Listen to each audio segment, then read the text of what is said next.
Bonjour à tous. Hello everyone. Mon nom est Francis Dupont. Bienvenue à cette conférence de presse. Sans plus tarder, je vais vous présenter les invités. Directeur général des Alouettes, Danny Machocha.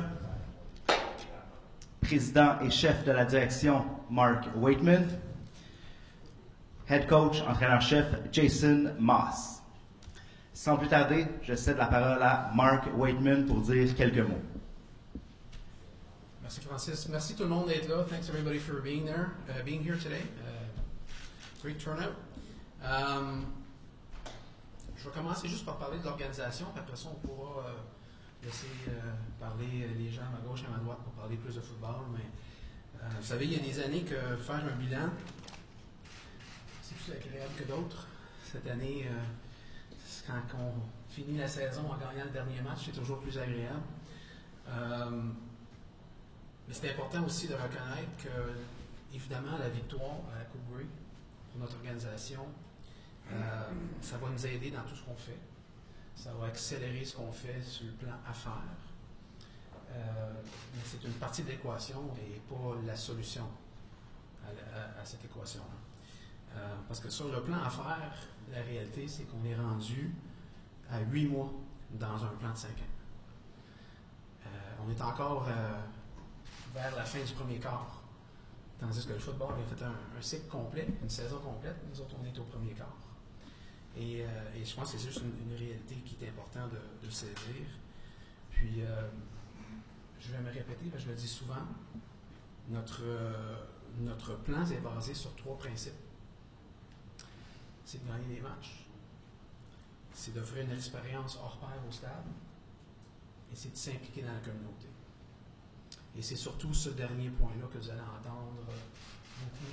On va avoir beaucoup plus de nouvelles de notre part dans les prochaines semaines et prochains mois, maintenant que la saison vient de se terminer. Et ça va commencer avec une tournée, on espère, partout au Québec, avec notre nouveau trophée qui va passer beaucoup de temps avec nous les prochains mois. So just real quick, I want to make sure I go back and forth in English and French here, but to recap quickly, this win is going to be great for us as an organization. It's going to help us in everything we do business-wise and business development. It's going to help accelerate, but it's not the solution. It's not the only part of the solution. We went through a cycle, winning a Grey Cup at the end of our season for the football side. But we're 8 months into a 5-year plan when it comes to the business side, rebuilding our fan base and filling our stadium. Au début mai, tout juste avant le camp d'entraînement, c'est important de souligner qu'on a procédé à une restructuration organisationnelle importante. Puis, je tiens et c'était pour réaligner nos efforts marketing, vente et l'ensemble de nos opérations commerciales. Je tiens à le mentionner parce que malgré des très courts délais, je suis très très fier. Autant que je suis fier de ce que Danny et Jason et les coachs et les joueurs et l'ensemble de l'organisation sur le terrain ont fait cette année, je suis aussi excessivement fier du travail de nos équipes marketing, vente et événementielles et ce qu'on a réussi à faire en très peu de temps. It's important for me to point out that I'm really proud of the work that we did in the office on the marketing and business side of things. We're excessively proud of what we did on the field. But we did a reorganization in the spring. We had a very short turnaround. And to be able to get as much done as we did in such short order is something that I'm very proud of, and I'm very proud of our entire team. Fait que, quelques chiffres, juste pour vous donner de quoi mettre sous la dent. Augmentation de 24% en termes de vente de billets unitaires pour les matchs. Augmentation de 53% en termes de vente de billets de groupe pour les matchs. Augmentation de 28% en termes de loges lors de l'ensemble de notre saison.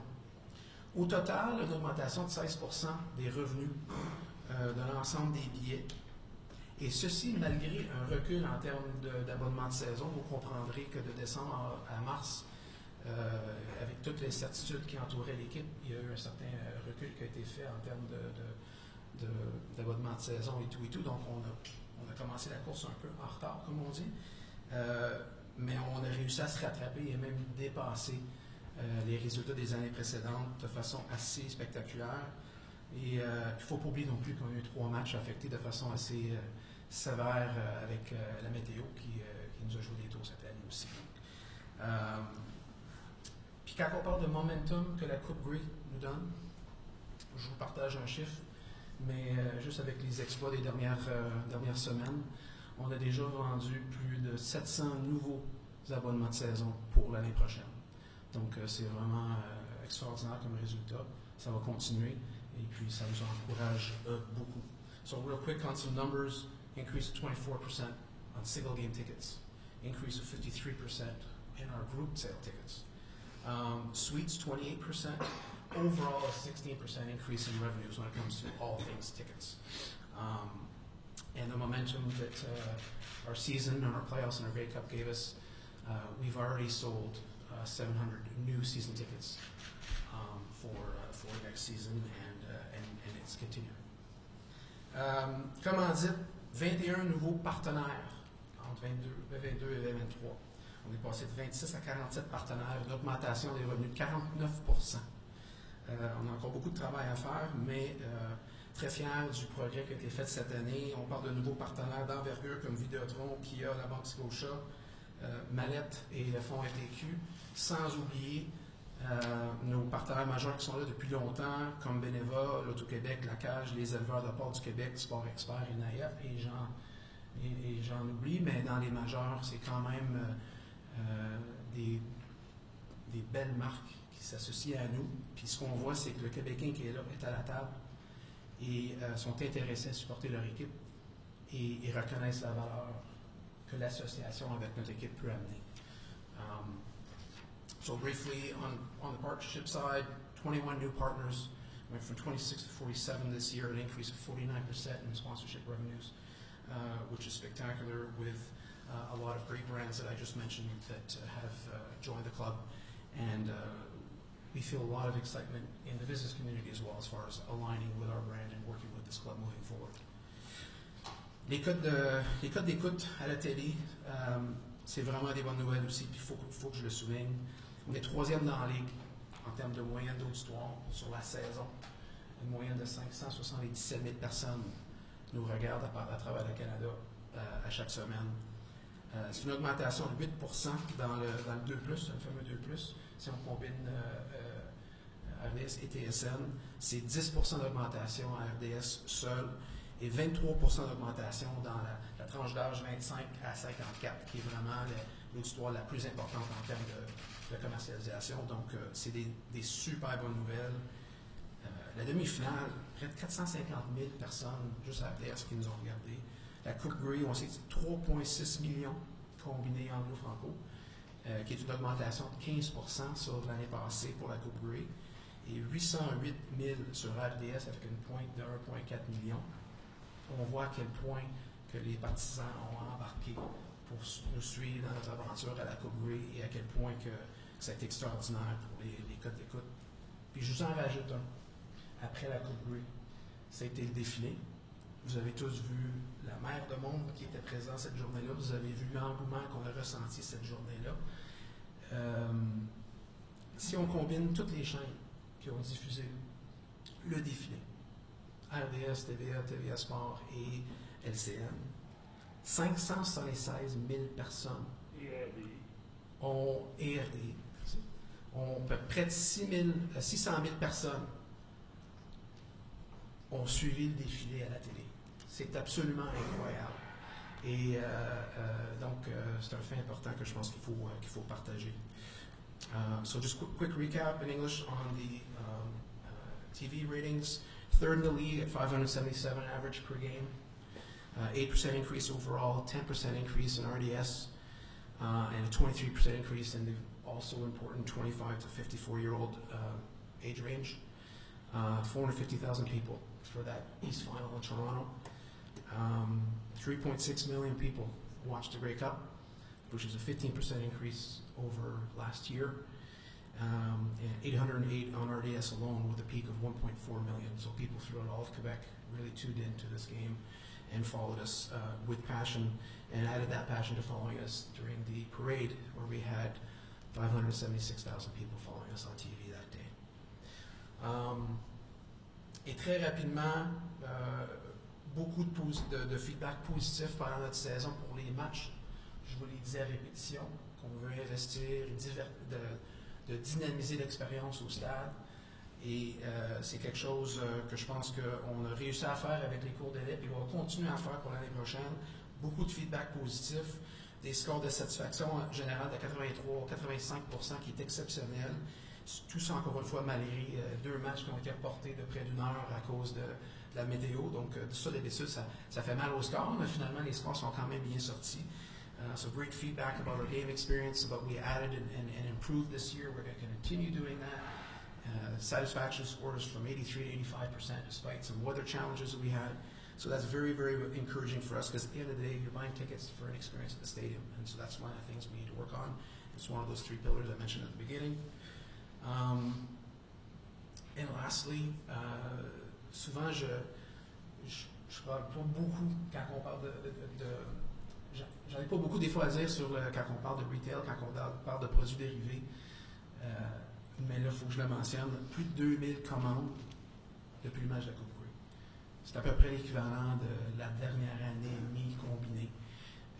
C'est incroyable. On a des gens qui ne dorment plus parce qu'ils doivent emballer ça et envoyer ça par la poste ou par messager à nos clients, mais c'est vraiment extraordinaire. Puis encore une fois, on voit l'engouement. So over 2,000 orders, which is the equivalent of the last couple of seasons combined, which is really exciting. And again, we see how our fans and new fans are getting excited about our team and what we accomplished this year.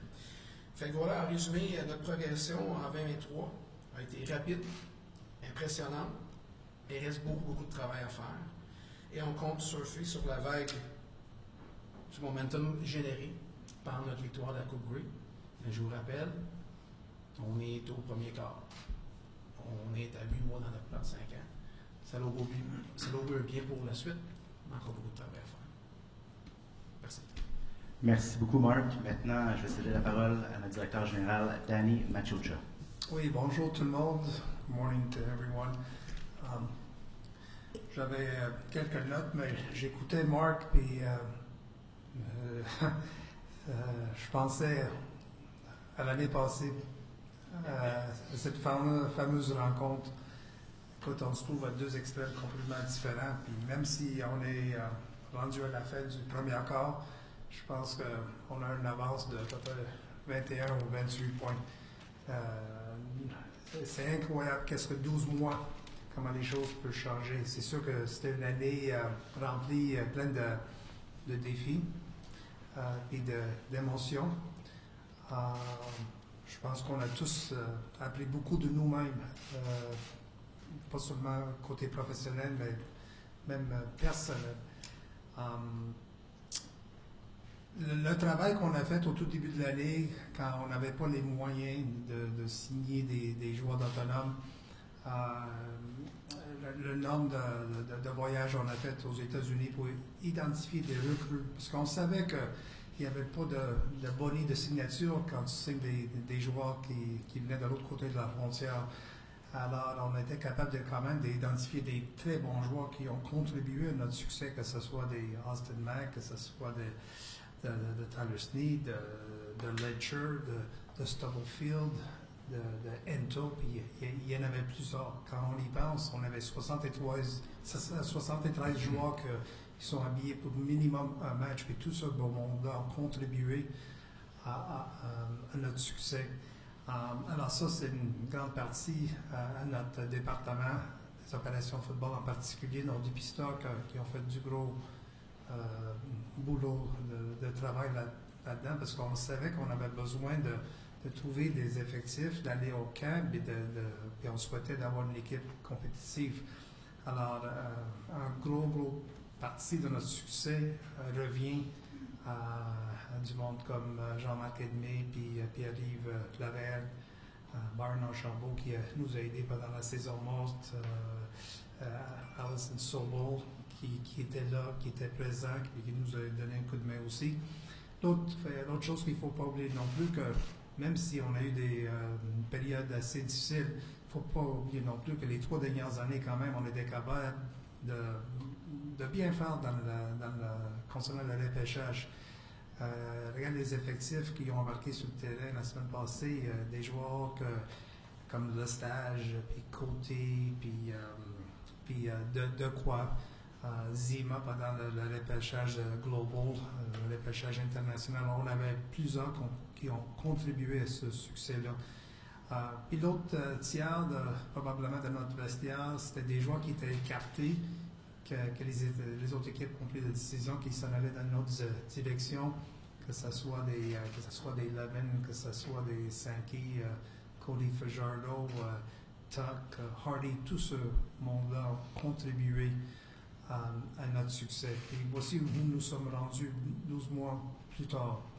Puis aujourd'hui, je peux dire avec grande fierté que tout ce travail-là, tous les défis qu'on a eus comme organisation, je pense qu'on a resté unis puis on a décidé de tous pousser dans la même direction. Puis ça nous a aidé énormément. When I take a look at the big picture now, where we're at here, we're not rebuilding anymore. You know, I think the word moving forward here in 2024 is we're going to reload. You know, we got a good nucleus, we got a good foundation. There's choices that need to be made. We're not oblivious to that. I think we're well aware there's some choices that need to be made. But I think we have a good nucleus, a good foundation in place that we can just add a few pieces and hopefully get on a run and compete. That's what it is to compete for a championship every single year. On a more personal note, because clearly, there's no way you can do this on your own, and there's times that when you're going through this whole process, there's a doubt, there's a little bit of resistance that kicks in, and you start wondering and even second guessing yourself. But to me, there's so much satisfaction here with this group. I deem them to be an extension of my family, and to share this moment with Mark. We started in '96 together. I was volunteering and you were doing a stage here, if I'm not mistaken. So I think you were being paid and I wasn't. And we talked about, That's a big difference. We talked about winning a championship back then, and unfortunately we never were able to do so. And Mark comes back in April, and we looked at each other and said, hey, this is something we'd love to do one day. And you fast forward about 7-8 months later, and this is our first championship together. So that, to me, is extremely rewarding, and hopefully we can deliver on a few more. And then I've said it publicly, and I'll keep saying it, for the next little while. By far, my best acquisition was Jason Moss, our head coach, because we weren't only looking for a head coach. The job that was available was not a head coaching job way back a year ago. It was a head coaching job with some challenges, and Jason doesn't shy away from any challenges. It was definitely the right guy for the right time, the right team, and he just took all these ingredients that we were able to provide him, and he was able to cook us a pretty good meal. Alors, c'est sûr que on a une saison morte assez occupée dans les prochaines semaines puis dans les prochains mois, mais je peux vous dire que les circonstances sont complètement différentes. Il y a beaucoup d'énergie dans la bâtisse, il y a beaucoup d'énergie à l'intérieur de l'organisation, puis ça devrait nous aider énormément pour ce que le futur nous réserve. Merci beaucoup, Danny. Now our head coach, Jason Moss, will say a few words. Yeah, bonjour à tous. First thing I want to say is I thank you to Montreal and the province of Quebec for the outpouring of support this last week. I think I speak for everyone in this organization. It's been felt. It's been amazing. When I look at the smiles on our players' faces and the appreciation that's been shown to them, And you talk about being proud part of this organization, and look at that, and just want to say merci beaucoup from the bottom of my heart, because that means a lot to all of us. Next, I would like to thank Mark and Danny. The support at the top of our organization is unbelievable. I thank them for the opportunity, providing a work environment for our players, coaches, and support staff that's world class. Obviously, PKP for the ownership. Without him taking a chance and coming aboard, I don't know if any of this would have been possible this year. I look around the room, and we're actually on our pickleball court right now as we speak. So I think when I think about our locker room and I think about this organization, we said from the very beginning it would take everyone in the organization from top and all throughout to win this thing, and that's exactly what it took. Between the medical staff, the equipment staff over here, the video staff in the back there, that are the unsung heroes of what we do every day. I just want to thank them. The coaching staff that worked tireless hours from the moment we hired them to the last day they were here, and they've all spread out and went home. I can't thank them enough. The guidance they showed to our players, the unwavering support they gave them, the leadership, all the coaching that was provided to our players was obviously put to great use on the field, but the work ethic they showed was tremendous. And the last thing I'll say is our players. What a group of guys. I think you guys all got to know quite a few of them throughout the year. And the one thing that, being proud of this organization and proud of these players, the one thing I'm excited about for years to come is that you guys will all get to know these guys better, what they did accomplish, the men that accomplished this. They're great people. They came together with a common goal, worked extremely hard for one another, for this city, for this province, selfless, and just work through everything. I'm excited about the years to come for people to understand that and to get to know those guys better. They're so deserved of everything that was accomplished this year. Without them, this is not possible. I always tell them, and I truly mean it, they are the most important thing in this organization. Without them, none of this is possible. You can have the best fans in the world, the best ownership, the best all around them, but without the players, it doesn't happen. And they came together and they did it. And it wasn't just 45 on the field. It was over 74 guys, I think, that we ended up playing with this year. They all had like-minded goals. They all played for each other, and they went through a lot to get here. So I just thank them. They're all over the place right now, but I want to thank them one last time before this 2023 team is, obviously the trophy and the banners and all that stuff will go up, but it's one last time to say thank you to them. Merci beaucoup, Jason. On va passer à la période de questions. On demandera aux médias d'attendre le micro et de bien vouloir s'identifier. Please wait for the mic and identify yourself. On va commencer avec Didier Méjus. Danny, comme tu sais, vous avez connu du succès. Puis lorsque du succès, naturellement, les gens viennent piger des personnes au sein de l'organisation. C'est le cas pour les joueurs, tu as fait allusion à ça. Mais au niveau des opérations au football, tu as nommé le nom de tes dépisteurs qui ont fait d'excellents boulot. Est-ce qu'il n'y a pas une crainte justement que peut-être ils vont te courtiser par d'autres formations? Ça va arriver, c'est sûr et certain, que ce soit cette année ou dans les prochaines années, quand tu as du succès, c'est sûr que les autres équipes vont regarder à l'interne de ces organisations et d'essayer d'en engager quelques-uns. Pour le moment, je m'entends que la plupart vont être de retour, puis ils sont le bienvenu, ils savent comment mes sentiments envers eux, puis je pense qu'on a encore du boulot à faire concernant 2024, mais j'ai pas reçu d'appel, puis je peux te confirmer aussi que dans les opérations de football, ça veut dire au deuxième étage, le personnel est sous contrat pour 2024. Et puis, ma dernière question pour toi. Tu as mentionné qu'il va y avoir des choix difficiles à faire. Bon, il reste du temps avant la période des joueurs autonomes. Est-ce que Christian Matt t'a indiqué s'il veut poursuivre sa carrière? Et qu'est-ce que tu envisages dans le cas également de William Stanback? Dans le cas de Matt, on n'a pas eu la chance de s'asseoir. On a déjà discuté il voulait prendre quelques semaines, il voulait en parler en famille avec sa femme et ses enfants, puis probablement avant les fêtes de Noël, on va s'asseoir, puis j'aimerais savoir comment lui voit son avenir en 2024, que ce soit comme joueur de football, peut-être de faire d'autres choses. Mais je pense que ça, c'est une conversation qui s'en vient. Avec William Stanback, c'est intéressant. J'ai reçu un texto en matin. On est cédulé de se rencontrer cette semaine. Puis on va s'asseoir. Puis je vais être curieux de savoir comment lui il a vécu tout ça cette année. C'est sûr qu'il va dire qu'avec un championnat, que c'était une belle saison pour lui. Mais je veux aussi savoir comment lui voit son futur. Puis on va s'asseoir. Puis on va en parler en détail. I noticed none of you gentlemen thanked the media, but that's okay. How difficult is it going to be, Danny, to keep this band together? Is there any one area?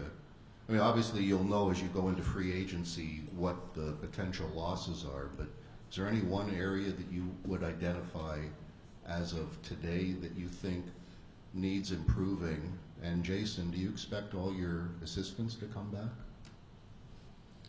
Well, let me start by saying, Herb, that is a great question.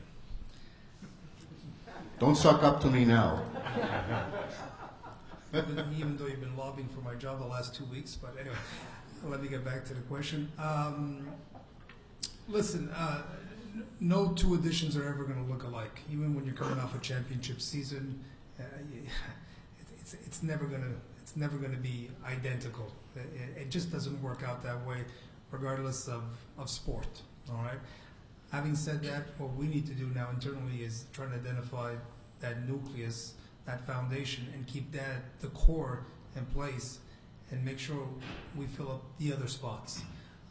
So once we identify that core and that foundation, which is our number one priority right now, then obviously our scouting department, you can do it through the draft, you can do it through free agency, you can do it through south of the border and recruiting some players and having them come up and be part of the 2024 edition of the Montreal Alouettes. But it's going to look different. But there's still going to be a lot of core players that are going to be around, in my opinion, and that's where the challenge lays now up ahead for us. Like I said, we're not rebuilding, we're reloading, and we just got to make sure that we're making the right decisions, because it's not going to be possible to keep everybody and adhere to the salary cap. Possibly can. Yeah. And Herb, maybe I was saving the best for last to thank you guys. So, possibly. Yeah, that's what I was thinking. So. As far as the question about the assistants, yeah, that's the plan. But obviously, Dan and I have to discuss everything in that regard, and then go forward from there. Danny, votre équipe a accompli des belles choses évidemment cette année, mais comment on fait pour pousser ça au prochain niveau de façon concrète? On sait qu'il y a des très gros noms sur la liste des joueurs autonomes.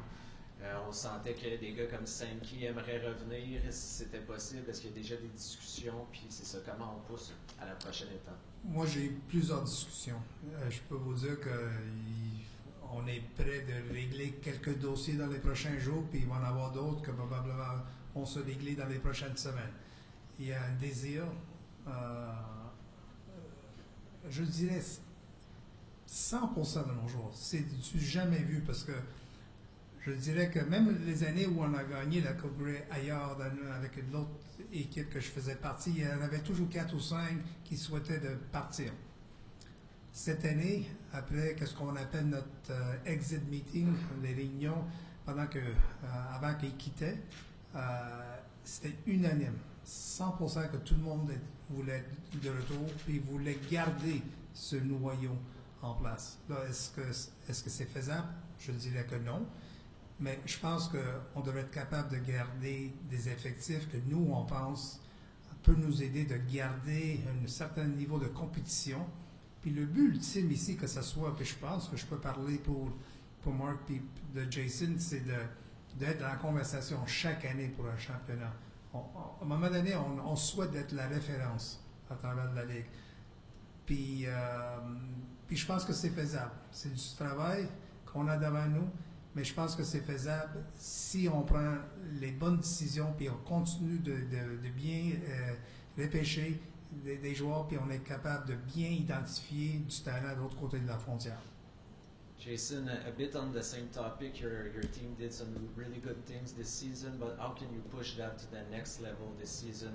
In which areas do you think your team can do better, maybe mostly offensively? Yeah, I think obviously the message is kind of what we said at the parade. You have to grind for 9. There's no settling. I think we're going to have a core nucleus that comes back. Each team's different. It won't be the 23 team returning. The 23 team's done. So it'll be a 24 version of this organization. And they've got to work, and they've got to come together, just like, you know, you try to build a vision in championship teams. And to me, that's where it starts. It's the team learning each other, working hard for each other, but putting in the work and the time and competing. That's what we're built on. And those core values will not change here. So that's what I'm excited about, because not only that was the vision this year, and we accomplished our end goal, but now we're going to have a lot of like-minded people coming back with the experience that know how to work and know what we're about. And, you know, you talk about culture, we have it now. And now it's just about refining it and making it better every day and never resting. So, you know, you're excited about that. And then as far as your offensive question, I mean, that's what we do in the offseason. We look at everything. You know, we'll detail everything that areas where we need to improve, because right now there's quite a few things that we can improve on statistically when you look at our offensive numbers.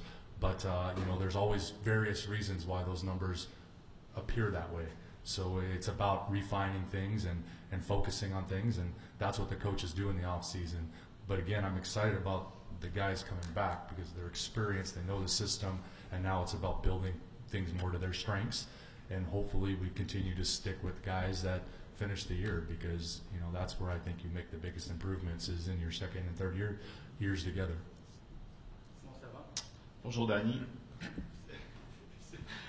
Pardon, désolé. Danny, bien, je suis sûr que vous êtes content d'avoir la Coupe Grey qui est là à côté de vous. Ça vient avec des attentes, ça vient avec un target sur le dos. Comment tu te sens avec ces attentes-là, avec ce plan accéléré-là, maintenant que vous avez cette Coupe Grey-là à côté de vous?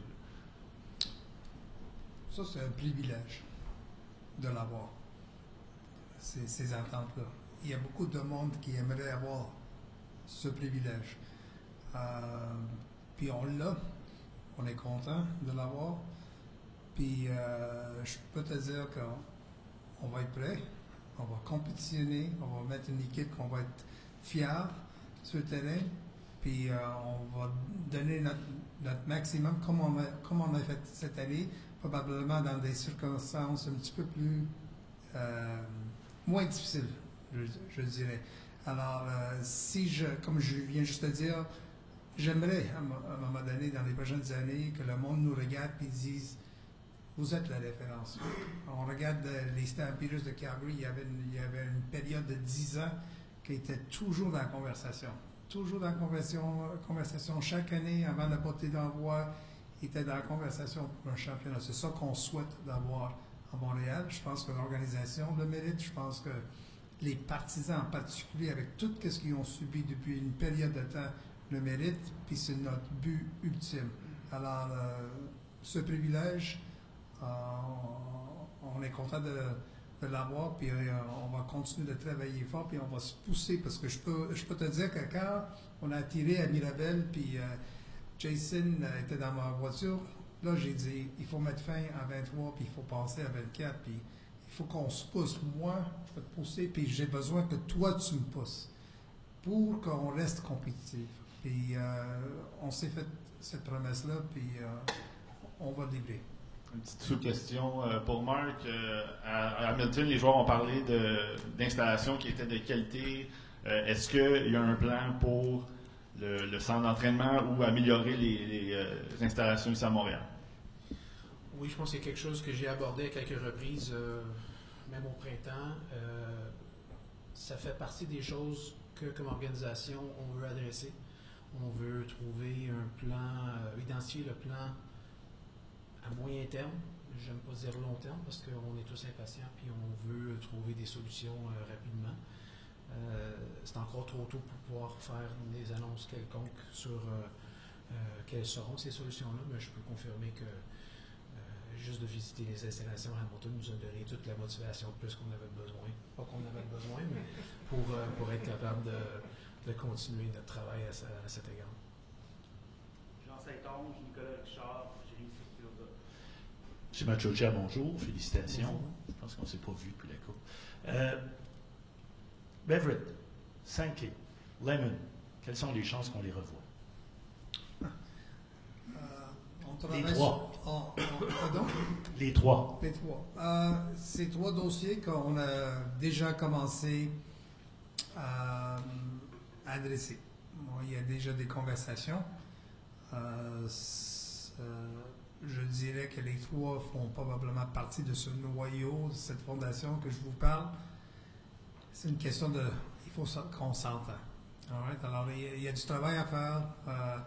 La bonne nouvelle, c'est que l'organisation aimerait qu'il soit de retour, puis les trois joueurs en question aimeraient être de retour.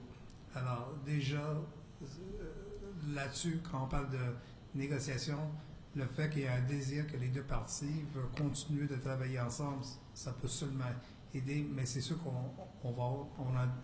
on a quand même du temps devant nous, mais c'est sûr que c'est des dossiers, je dirais, qu'on aimerait les régler le plus vite possible. Est-ce que c'est faisable? On verra, mais si c'est pas faisable, je pense pas qu'on va paniquer, on va prendre le temps requis pour prendre les décisions qui vont aider l'édition 2024 des Alouettes de Montréal. Si M. Lemon est libre jusqu'au 13 février, est-ce que vous avez des sous pour Matthew Betts? Matthew Betts, aujourd'hui, est sous contrat. Je ne peux pas parler d'un joueur qui est sous contrat. Puis la priorité pour nous, puis je peux parler aussi pour Jason, c'est de prendre soin de notre monde à nous. Puis s'il en reste de l'argent, ben on verra. Mais une chose est sûre, là, on sera moins actif pendant la période de joueurs d'autonome, parce que je pense qu'on a un bon noyau, puis on peut garder ces effectifs ici pour quelques années. Alors, mon focus est concentré là-dessus, de garder ces joueurs-là à Montréal. Merci. And the last one, before we go to 2024, we'll go to 2023. Mr. Moss, the two biggest hugs I saw you give on the field were to this man and to your son. How was it to have this game with your son? Yeah, I mean, it was very special. I'd waited a long time since the time he was born. We were fortunate to win a Grey Cup in 2012 when he was just born, and I had him on the field as a baby. And having him around during the season meant a lot to me. Obviously, Danny allowing him to be here meant the world to me. And then to get him on the sidelines as many times as he could, because we're apart for most of the year. He loves football. He loved this locker room. He felt a part of it with the guys. I don't know if you could put into words what that hug felt like. I've watched it quite a few times at the end of the game, watching everyone's reaction, and then watching his reaction, to grab me first and hug me, was surreal. And then Danny, I had to wait a long time for Danny because he was upstairs for the majority of it, and he's the one guy I looked for the whole time. I mean, I had my family around. We were enjoying it together, but the guy that was on the back of my mind the whole time was Danny. I can't thank him enough for bringing me here. He means the world to me, and I wanted to share that moment with him as a champion. It was very special to me, so it meant a lot. Salut Danny, ça fait longtemps que tu es dans cette ligue-là. Est-ce que vraiment le trophée peut être un argument suffisant pour garder ou amener des joueurs? Et deuxièmement, on parle beaucoup de la culture, l'identité francophone. Est-ce que ça aussi, ça peut être suffisant d'amener des joueurs québécois qui jouent ailleurs à Montréal? Ben, la réponse à les deux questions, c'est oui, puis oui. Aujourd'hui, je peux vous dire que les échos qu'on entend à travers la Ligue, c'est qu'il y a des joueurs qui aimeraient jouer à Montréal. Que ce soit des Américains, que ce soit des Canadiens dans l'ouest du pays. Puis il y en a plusieurs Québécois qui font partie de les 8 autres formations qui ont regardé tout ce qui s'est produit pendant ce match-là. Ils savent exactement qu'est-ce qui se passe à l'intérieur de ce vestiaire-là. C'est du monde qui aimerait jouer pour Coach Moss puis les assistants coach qu'on a ici. Puis je pense que la parade, le défilé là, a aidé beaucoup de joueurs locaux qui jouent ailleurs de nous regarder et ils disent hey, ça c'est quelque chose que j'aimerais vivre un jour. Alors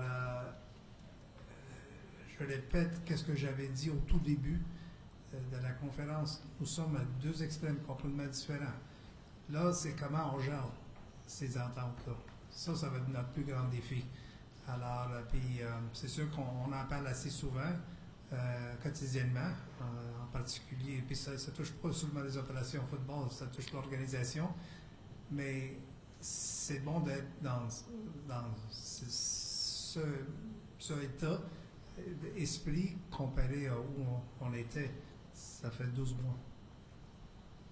Jérémy Filosa, ensuite Renaud Bourbonnais, on va terminer avec Guillaume juste. Je vais commencer avec Danny. Tu sais, Danny, je sais que le marketing, c'est pas ta job, mais dans les années passées, je pense que l'organisation a souffert du fait que les joueurs rentraient, sortaient, bien des gens avaient de la difficulté à identifier les joueurs. Là, vous avez des joueurs qui ont été exposés au grand jour et déjà que les partisans ont commencé à les apprécier. Comment tu fais pour équilibrer une décision de football qui doit être prise, mais aussi un ou des joueurs que les gens ont commencé à s'attacher à eux et qui peut influencer positivement la popularité de l'équipe? Oui, c'est une très bonne question. Puis il ne faut pas oublier non plus que j'étais partisan aussi des Alouettes quand j'étais jeune, puis je m'identifiais à des joueurs comme Peter Della Riva, puis Wally Buono, puis plusieurs d'autres.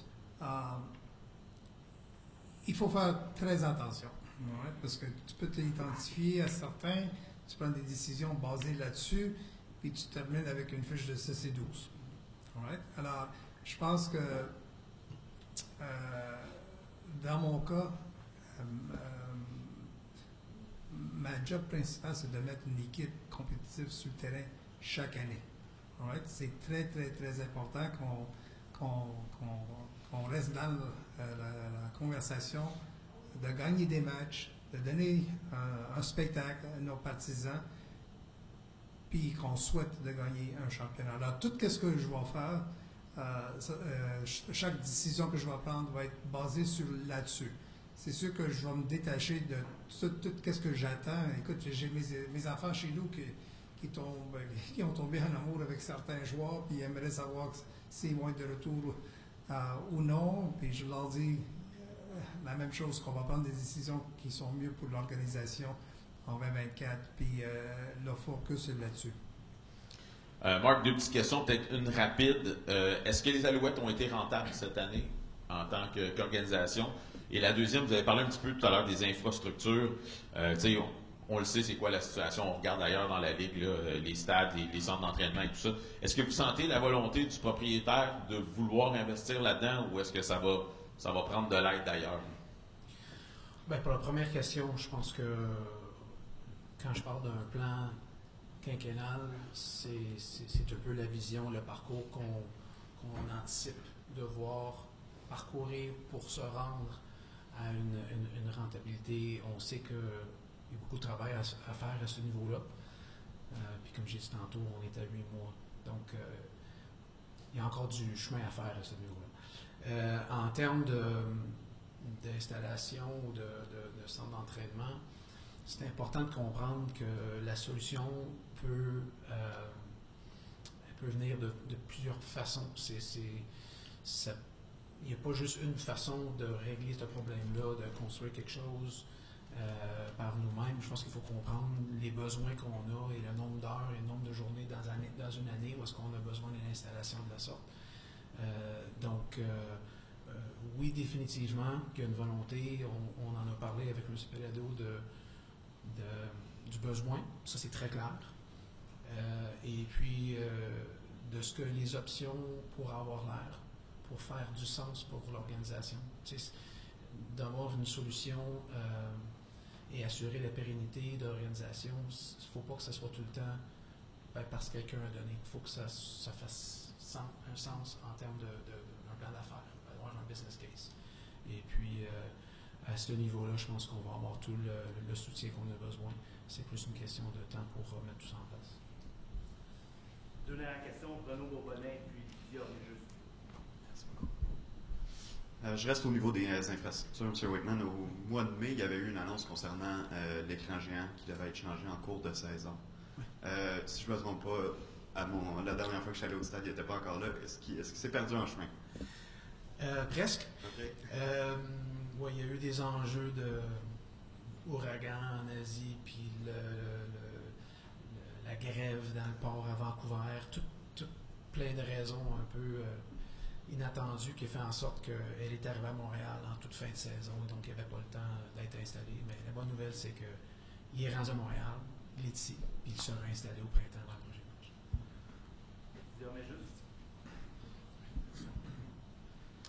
Marc, tout à l'heure, tu avais parlé d'une tournée avec la Coupe Grey, de se rapprocher avec la communauté. Ça, c'est quelque chose qui a vraiment été perdu lors des dernières années, qui a pratiquement complètement disparu pour différentes raisons. Oui. La Ligue canadienne étant une petite ligue, c'est quelque chose qui est très important. C'est quoi le plan concret, justement, afin de se rapprocher de la communauté, comme ça l'était il y a une décennie environ? Oui, on est justement en train de finaliser notre plan pour les prochaines années, mais surtout ce qu'on va faire dans les prochains 6 mois. Tu as tellement raison que pour plein de raisons, on a perdu le momentum que peut-être l'organisation avait à un moment donné en termes de rapprochement avec la communauté et de faire des activités auprès de nos partisans et nouveaux partisans à Montréal et partout en province.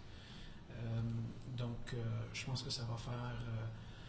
ce qui va faire partie de cette solution-là, ou ce plan-là, c'est des camps pour des jeunes, c'est des cliniques. Le flag football est en développement extraordinaire. C'est un des sports qui est en croissance le plus au Canada. On sait que c'est un sport qui va être aux Olympiques maintenant en 2026. Exact. Donc, à Los Angeles. Right. Donc, c'est un sport qui va avoir encore plus de visibilité. C'est un sport qui est accessible pour tous. C'est un sport qui, autant garçons et filles peuvent jouer. Il y a beaucoup de ligues dans les écoles, donc on veut s'investir en termes de flag football aussi. Et avec des partenaires qui vont nous aider à se promener un peu partout en province pour faire des activités, que ce soit le retour de notre tournée de hockey, que les gens ont toujours bien apprécié. Moi, quand j'étais jeune, je me souviens encore du Canadien qui venait jouer à la chute, puis il venait jouer à Balma l'été, puis tout le monde y allait pour les voir. Mais on fut un temps qu'on faisait justement ça avec les Alouettes, puis c'était toujours très apprécié. On me dit qu'on a encore des bons joueurs de hockey dans l'équipe, donc on va tester ça. Donc, je pense que ça fait partie d'un peu tout ça. Puis là, d'avoir la Coupe Grey qu'on va pouvoir traîner avec nous, ça va juste nous donner une autre belle raison de plus d'aller voir les gens. Mais je tiens à préciser, là, pas juste à Montréal, mais partout au Québec. On prend une dernière question de Herb Zukowski. Juste vous rappeler après que Mark, Jason et Danny vont être disponibles pour des entrevues. Herb Zukowski. Thank you, Jason. So much attention this season was focused on Cody and his redemption story. Maybe it's too strong to suggest that you had some demons to exorcise, but after Edmonton and after the way things ended in Saskatchewan, you want to just talk briefly, please, about your redemption story and how far you've come and how satisfying this has to feel? Yeah, what I'll say about that is this. I mean, when Danny and I spoke in December and I was hired here, my focus right away came on, trying to do everything possible to allow for this team to be to where we're standing here today talking about it as a Grey Cup champion. There wasn't any time in my mind to think about what had transpired in the previous years. I knew that everything I'd gone through in the previous years made me a stronger person, made me a better man, made me a better coach. I just needed a platform to show that, and Danny gave me the opportunity there. And so from that point on, I just thought of it as a positive. I didn't want to dwell in the negative aspects of my career as a coach. I wanted to get better, and the only way to get better is by focusing on task at hand and keep that focus there. So it would have been pretty easy to use that as motivation and to feel redemption.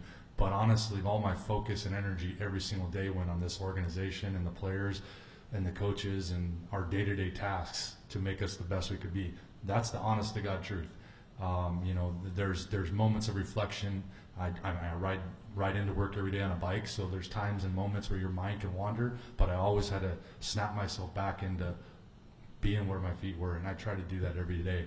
I understand, though, that feeling and that thought, and when I think about Cody's, year, and when he talked about, and it really didn't hit me till the end of the season, because I was one of those guys that didn't want to talk about the prognosticators prognosticating. I didn't want to talk about it because I believed in us. We talked about the 1%. Well, I was part of the 1% that believed in us. I didn't need anybody else to tell us we weren't good enough or we were good enough at the end of the year to do it. I believed all along it could be done. But I do understand that chip or that feeling of being let go and then coming to an organization that just basically finished third and had a very good nucleus together. And then you get signed and a couple others, and now you're ninth. You're going to be the worst team in the league because you were signed. And using that as motivation. It didn't hit me till the end of the year, to be quite honest with you, when I thought about it. And that I could say, maybe I should have used it. But I'm thankful that I used motivation a little bit differently. But I do understand the power of motivation. But the power of discipline of every single day, focusing on your job and focusing on getting better far outweighs motivation, because motivation isn't there all the time. This year, the prognosticators aren't going to prognosticate us ninth. So now do we have the discipline to keep doing it like we need to? Predictions are for gypsies, I always like to say. Do you want, I don't think I'm going to get you to say this, but now that you're sitting up here, do you want to say that you got the last laugh? I will never say that.